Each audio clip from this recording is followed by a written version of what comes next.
விடியா திமுக ஆட்சியில் எந்த தொழிலும் செய்ய முடியாத அவல நிலை ஏற்பட்டுள்ளதாக அதிமுக பொதுச் செயலாளர் எடப்பாடி கே பழனிசாமி குற்றச்சாட்டு. விசைத்தறி தொழிலும் நலிவடைந்துள்ளதால் உரிமையாளர்கள் தொழிலாளர்களின் வாழ்வாதாரம் கேள்விக்குறியாகி இருப்பதாக வேதனை. இன்றைக்கு பல தொழில் நிறைந்த மாவட்டம் நாமக்கல் மாவட்டம். கோழி வளர்ப்பு, அதோட லாரி தொழில், ரிக் தொழில், சேக்கோ ஃபேக்டரி, அதோட கைத்தறி, விசைத்தறி, இப்படி பல தொழில்கள் நிறைந்த இந்த மாவட்டம், இந்த நாடாளுமன்ற தொகுதி, இந்த விடியா திமுக அரசுல இன்றைய ஆளுகின்ற மத்திய அரசாங்கத்தினால இன்றைக்கு இந்த தொழிலெல்லாம் சரிவடைந்து வேலையில்லாத ஒரு சூழ்நிலையை இந்த மாவட்டத்தில் பார்க்கிறோம். இன்றைக்கு எந்த தொழிலுமே சரியில்லை. நீட் தேர்வை ரத்து செய்வோம் என்று கூறும் விடியா திமுகவே நீட் தேர்வை கொண்டு வந்தது. அதிமுக அரசு கொண்டு வந்த இடஒதுக்கீட்டால் ஏழை மாணவர்கள் தற்போது மருத்துவம் படிப்பதாக கழக பொதுச் செயலாளர் பெருமிதம். அரசு பள்ளியை படித்த மாணவ செல்வங்கள், கிராமத்தில் இருக்கின்ற ஏழை விவசாயி, தொழிலாளி, விவசாயியுடைய பிள்ளைகள், மூட்டை சுவைக்கின்றவர்கள், தெருவோரம் கடை வைத்திருக்கின்றவர்கள், அப்படி அடிமட்டத்திலே வாழ்கின்ற குடும்பத்திலே பிறந்த மாணவ மாணவி அவர்களும் எம்பிபிஎஸ் டாக்டர் ஆகணும், பல் மருத்துவராக வேண்டும். அதற்காக அதிமுக அரசு நான் முதலமைச்சர் இருந்த காலகட்டத்தில் 7.5% உள் இடஒதுக்கீடை கொண்டு வந்து சட்டம் இயற்றப்பட்டு அமுல்படுத்தப்பட்டு இன்றைய தினம் அந்த அரசு பள்ளியை படித்த ஏழை மாணவ மாணவி 2160 பேர் எம்பிபிஎஸ் டாக்டர் படிக்கிறாங்க. விடியா திமுக ஆட்சியில் எல்லா துறைகளிலும் ஊழல் மலிந்துள்ளது. அதிமுக பொதுச் செயலாளர் எடப்பாடி கே பழனிசாமி குற்றச்சாட்டு. எல்லா துறையிலும் ஊழல், ஊழல் இல்லாத துறையே கிடையாது, லஞ்சம் இல்லாத துறையே கிடையாது. எதற்கெடுத்தாலும் லஞ்சம். அப்படி லஞ்ச லாவணியம் உள்ள ஒரே அரசாங்கம் விடியா திமுக அரசு. விடியா திமுக அரசு வேண்டுமென்றே அதிமுகவினர் மீது பொய் வழக்கு போடுகிறது. 2026ஆம் ஆண்டு அதிமுக ஆட்சி பொறுப்பேற்றவுடன் திமுக செய்த ஊழல்கள் மீது வழக்கு போடுவோம் என அதிமுக பொதுச் செயலாளர் சூளுரை. இதே புரட்சி தலைவி அம்மா இருக்கின்ற பொழுது பல்வேறு அமைச்சர் மீது வழக்கு தொடரப்பட்டு இன்றைக்கு நீதிமன்ற படிக்கட்டில் ஏறி இறங்கிக் கொண்டிருக்கின்றார்கள். அதிமுக நிர்வாகிகள் மீது, தொண்டர்கள் மீது, முன்னாள் அமைச்சர் மீது வேண்டுமென்றே திட்டமிட்டு பொய் வழக்கு போட்டுக் கொண்டிருக்கின்றார்கள்.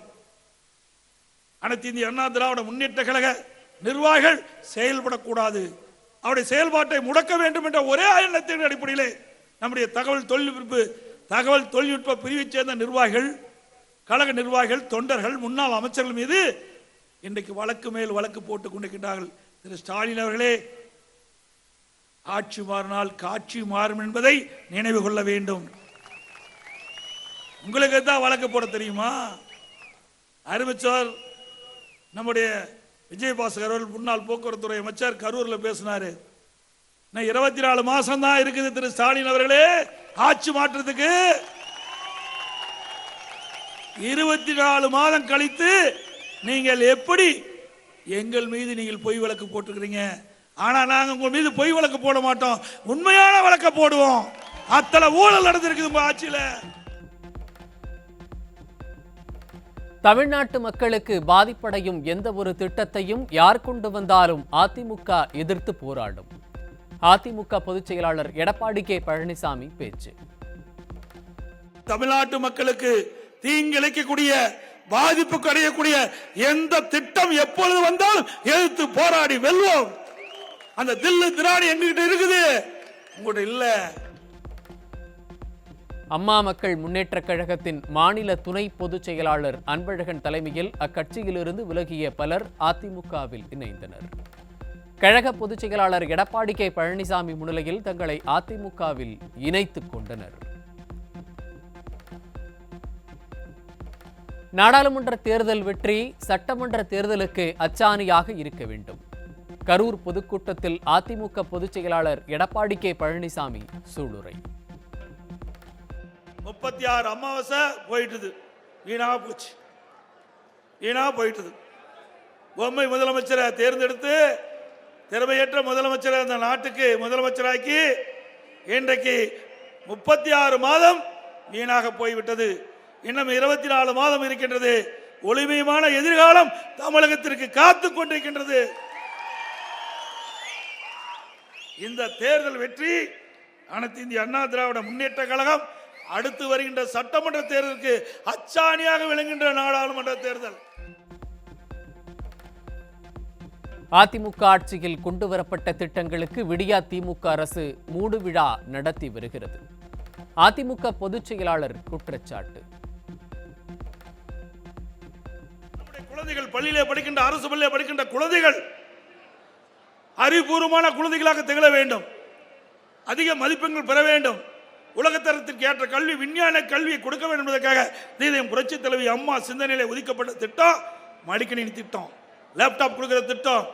அனைத்து இந்திய அண்ணா திராவிட முன்னேற்ற கழக ஆட்சி இருக்கின்ற வரை 10 ஆண்டு காலம் இருக்கின்ற வரை 52,30,000 மாணவ மாணவிகளுக்கு மடிக்கணினி கொடுத்து சாதனை படைத்த அரசாங்கம் திரு ஸ்டாலின் அவர்களே.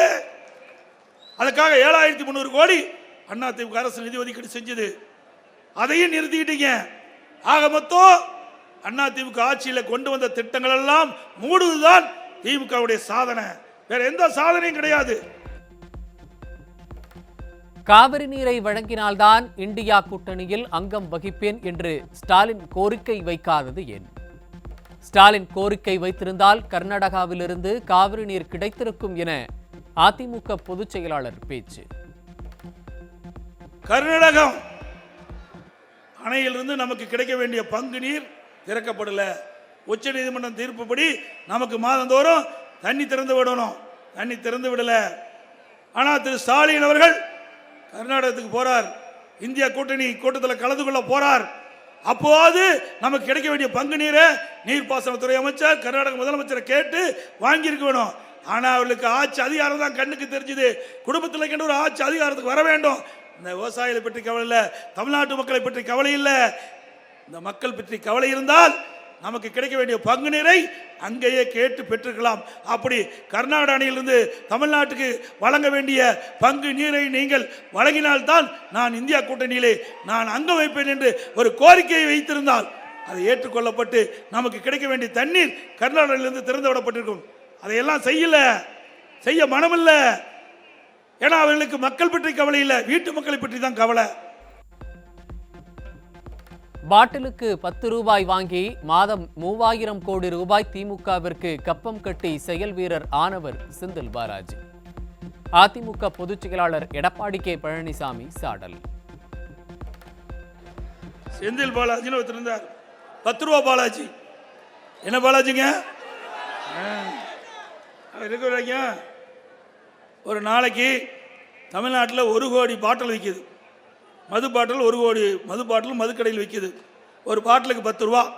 அப்படின்னா ஒரு நாளைக்கு 10 கோடி, ஒரு நாளைக்கு 10 கோடி அதிலிருந்து வருமானம்.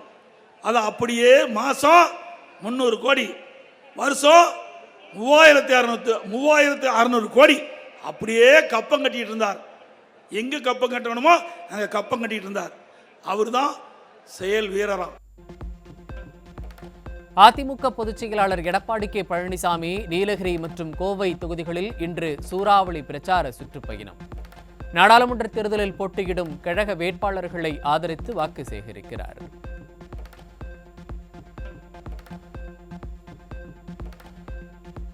மேகதாது அணை கட்டும் கர்நாடகாவின் முயற்சியை தடுக்க திறமையில்லாத அரசு விடியா திமுக அரசு. முன்னாள் அமைச்சர் SP வேலுமணி விமர்சனம்.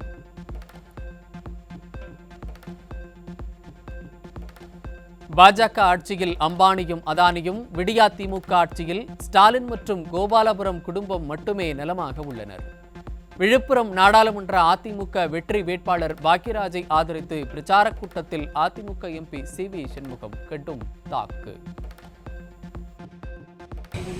10 ஆண்டு கால மோடி அரசுல ஒரு வேலை வாய்ப்பு இல்லை. எல்லாம் நல்லா கேட்டா எல்லாம் நாடு முன்னேறிச்சு, நல்லா இருக்குது. யார் முன்னேறிட்டாங்க?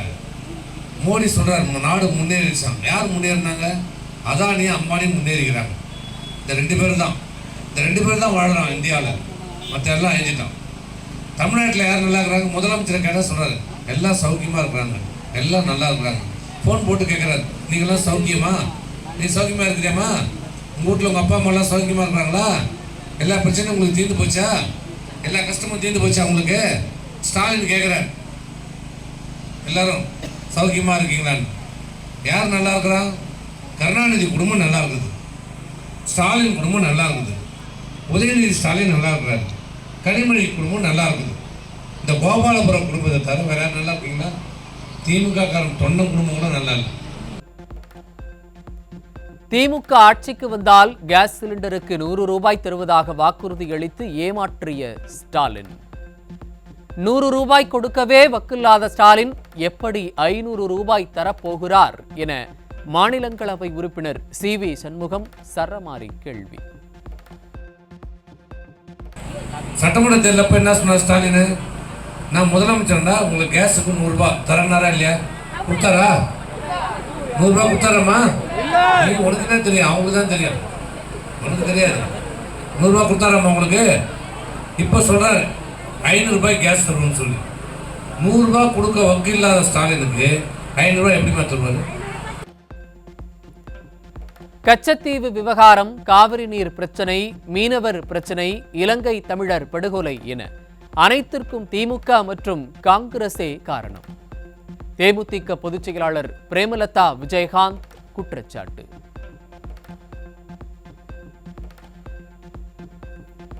அதிமுக கூட்டணிக்கு நாளுக்கு நாள் பெருகும் ஆதரவு. நாடாளுமன்ற தேர்தலில் அதிமுக கூட்டணிக்கு ஆதரவளிப்பதாக புரட்சி பாரதம் கட்சி அறிவிப்பு. முதல்வர் இல்லாத B.Ed கல்லூரிகள் குறித்த கணக்கெடுப்பை நடத்த கல்வியியல் பல்கலைக்கழகம் உத்தரவு. பல கல்லூரிகளில் தகுதி இல்லாதவர்கள் முதல்வர்களாக இருப்பதால் கணக்கெடுப்பிற்கு ஆணை. கல்லூரி முதல்வர்களே உள்ளார்களா இல்லையா என தெரியாமல் கணக்கெடுக்க சொல்லி இருக்கும் B.Ed கல்லூரி மற்றும் கல்வியியல் பல்கலைக்கழகத்தின் அவல நிலை. கல்வியாண்டு முடிந்த பிறகு கட்டிடத்திற்கு கதவு எங்கே என்று தேடும் பொம்மை முதல்வர் ஆட்சியின் லட்சணம் இதுதானா என மக்கள் கேள்வி.